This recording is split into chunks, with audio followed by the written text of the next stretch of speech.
Hello everyone, today is day 23 and you know what that means? Time for the much awaited Dune Part 3. Yeah, let's go. Okay, with all seriousness though, I got a little bit different style. It's gonna be on paper this time and I sped it up a lot more. So hopefully this time's not as boring. So in chapter 1, it starts out with the Baron right here. The Baron is very fat. That's kind of what he's known for. He's incredibly fat. It starts in the enemy's headquarters and pretty much the Baron has just rushed out of his room because someone tried to assassinate him, and he killed the person who's trying to assassinate him.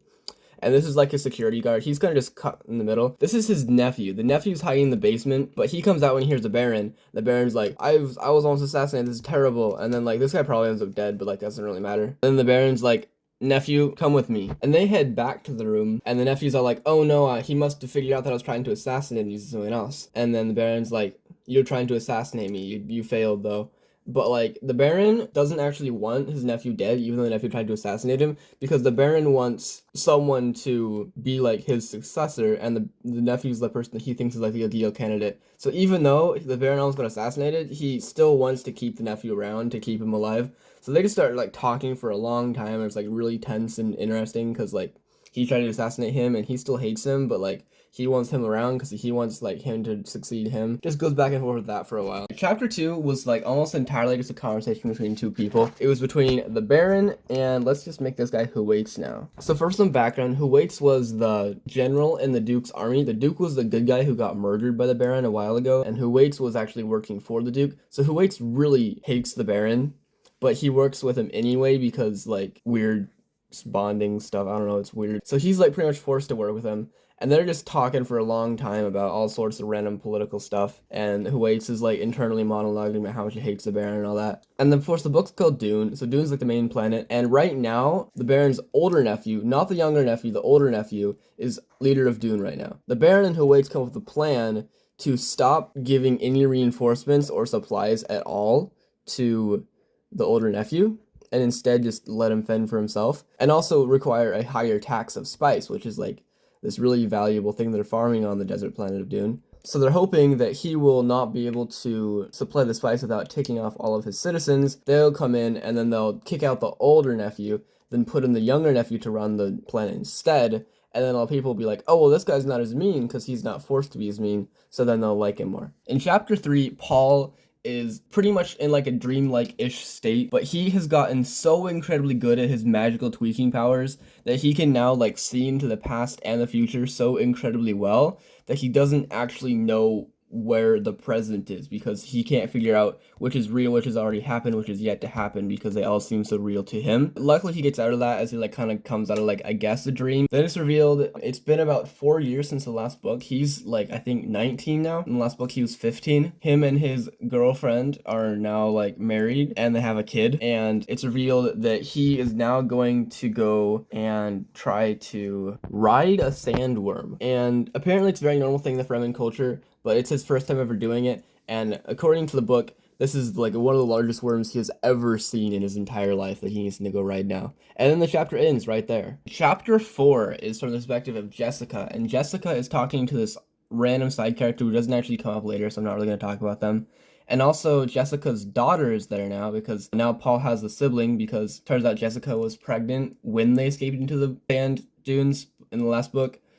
Even though the Duke was already dead. They talk to the side character about like random stuff and about Paul and about how most likely Paul is going to have to challenge the current leader of the Fremen, who are the desert people that they're now living with now that the Duke has fallen, to a duel, because in their culture, whoever wins the duel becomes the leader. But like, it's always a duel to the death, so we don't really want that to happen. And also, the toddler has incredibly powerful tweaking powers similar to Paul and is like incredibly intelligent. I think that she's supposed to be like 3. She's got to be like 3, but she has like pretty much an adult. It's weird. She's like, and she is like very, very smart because her mom accidentally shared all of her memories with her when she wasn't born yet. It's like a whole thing. Now in chapter 5, Paul, Shani, his girlfriend, and the Fremen leader, along with a whole ton of random Fremen people who just aren't actually important and don't get named, they managed to ride the worm because Paul did it. And now they're riding around the desert, like, being all cool and Fremen-y because they can ride worms, when all of a sudden, way off in the distance, they see an ornithopter. And they don't really describe what ornithopters look like very well in the book, but they have wings,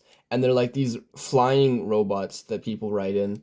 kind of like a helicopter, but like with wings that flap. But like way off in the distance, they see an ornithopter coming, so they all like get off the worm and hide because they don't want to be seen. Because they don't want to be seen by the Harkonnen people. Because the Harkonnen people like the Duke and the Duke's nephew and all of them, who currently like rule the country's cities and stuff. But then they find out that actually this random ornithopter was actually just a smuggler's. So they decide they're going to teach the smugglers a lesson, and they're going to set a trap by putting in like a little bit of spice in the ground to kind of make it look like there's a big spice field there, when actually it's just not, and they're gonna kill them all. In chapter 6, the trap totally works. The smugglers all go for the spice, and then the Fremen just shoot them out of the sky, and like tons of them get blown up. But turns out that one of them was actually Gurney Halleck. Gurney Halleck's like, oh yeah, I don't really care to kill all my guys because they're actually kind of terrible people, so it's fine. Before the Duke died in the second book, if you guys see my other videos or you just read Dune or seen the movies, before the Duke died, he had 3 generals, Gurney Halleck, Idaho, and this other dude, the dude who's been captured by the Harkonnen that I talked about in like the first chapter. There's 3 generals,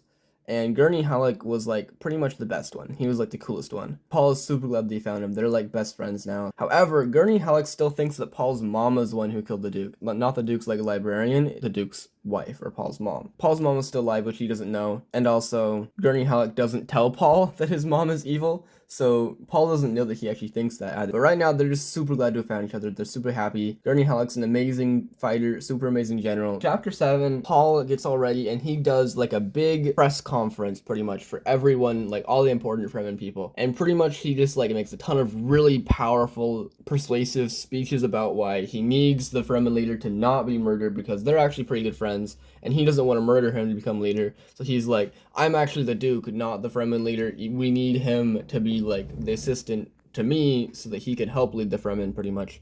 And they're like, yeah. And later on, Paul goes to introduce Jessica to Halleck, only to find out that Halleck gets in like a couple minutes before and is like holding Jessica up in the air, like choking her out, like, I'm gonna kill her right now because she betrayed the Baron. And Paul is like, no, she didn't. And then they have like a big argument while like Jessica's being choked. Paul's right, obviously, because he can like read minds and stuff, so like he's not gonna be wrong. Paul eventually convinces him, and then Halleck is absolutely distraught. He's like, Paul, you should kill me. This is like right after the press conference, so like he's already had to like put a ton of work into not killing someone he needs. So he's like, no, I'm not gonna kill you. You're super awesome, and I also need your help. And then they like cry a whole ton, and then Gurney Halleck starts playing the guitar. Pretty much it's like a knockoff space guitar or something, and they all make it up and they're friends. However, right at the end, it's revealed that Paul sneaks away and starts drinking worm poison because he's Paul. So Paul drinks the poison. I forgot to mention, when you drink the poison, if you're a man and you drink the poison, it kills you.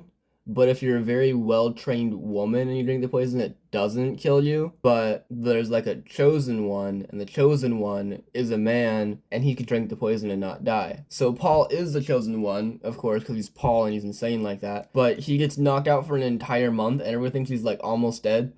And then Jessica and Chani come over and then like feed him more poison, which makes him wake up. And then like he's like, wait a second, where am I? And then he like grabs his mom's hand and then like forces himself inside of her brain, which like freaks her out, and like goes into like this dark secluded area. Then he like goes Super Saiyan, but like for his tweakiness, like he doesn't get strong or anything, just his tweaking abilities have gone to like max level. He can see that there's actually a ton of ships floating above the sky that are waiting to come and destroy everyone. He's like, well, this isn't good, because they were like just about to go and attack. So in chapter 9, the Emperor, which like the Emperor is in charge of everything, they land spaceships on the planet to like go and kill all the Fremen, but the Fremen see them. There's like an approaching storm, and the storm takes all the shields and stuff, and then these people aren't used to the storm, so they're like, oh, well, there's a storm, so clearly this is not weather we can fight in.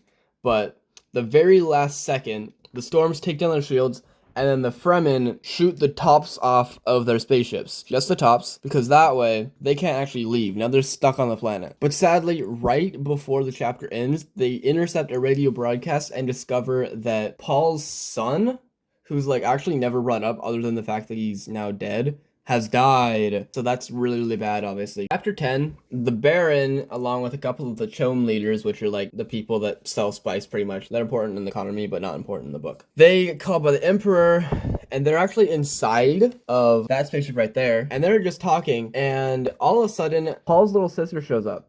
She's just kind of here now. She's crazy, and she is like really, really smart, and she just starts like absolutely sassing everyone and like psychologically destroying everyone in the room, even though she's the one held captive. The Emperor like, okay, we're gonna kill you now. But then that's when the previous events finally actually happen, and the storm comes, and the noses of their spaceships get blown off. Paul's little sister, the 3-year-old, stabs the Baron and kills him, so he's dead now. And then she like runs off and hides in the corner while like everything else is falling apart. The Emperor like barely gets out, and like everything is just terrifying. She just runs away and just starts like killing people because she's insane. And now for the final chapter, chapter 11 that I didn't write the number for. Oops. This one is interesting. Pretty much Paul has already won. He's now sitting on the throne of the castle and owns Arrakis. So he is now the king of Dune, pretty much. And they go and they take prisoners from the spaceship, including the Chom people, the Emperor, the Baron's nephew, and the Emperor's daughter. And the Baron's nephew and Paul absolutely duke it out. Like they're fighting, like, but Paul wins because he has plot armor and also he has tweaking power. And he also can rearrange poison cells inside of his body to change how they work. So he wins, and then he marries the Emperor's daughter, and the Emperor is very mad about that, but he can't do anything about it because he's like being held prisoner. And the Emperor is like never really talked about because he's like this like high up, like incredibly powerful figure that doesn't really ever show his face until like the very end of the book, where he just gets absolutely humiliated. And the Chom people have to like call off all the people in the sky. Then the book ends. Alright, thank you for watching Dune Part 3.